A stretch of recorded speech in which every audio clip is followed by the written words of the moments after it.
Këtë sezon turistik, Pogradeci do të pajiset me një numër të madh tabelash orientuese, të cilat do të jenë mjaft të vlefshme për turistët. Këto tabela do të vendosen prej Qafthanës e deri në Tushemisht, duke përcaktuar jo vetëm sitet dhe vendet turistike, por edhe një informacion mbi to. Nënkryetaria e Bashkisë Entela Gusho tregon se një nismë e tillë pritet të ndihmojë mjaft turistët, sidomos ata që vijnë për herë të parë në Pogradec, për të njohur dhe vizituar sa më shumë vende në këtë zonë. Si vit do të jetë Pogradeci duke filluar prej Linit tek porta hyrëse, mund të themi,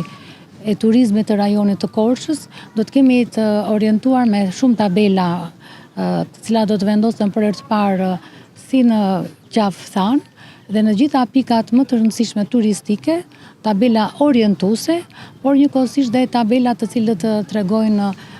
jo vetëm një orientim se ku do të shkojnë turistët, por dhe me një përmbajtje të theksuar të legjendave apo historiku të objektit të cilët ata do të vizitojnë. Pogradeci gjatë viteve të fundit është duke i kushtuar një rëndësi mjaft të madhe turizmit, nga i cili po merr edhe përfitime të shumta për shkak të numrit të madh të turistëve që çdo vit më shumë po ndalojnë në këtë qytet. Vetëm vitin e kaluar, sipas burimeve nga bashkia, Pogradeci është vizituar nga rreth 500.000 turistë vendas dhe të huaj.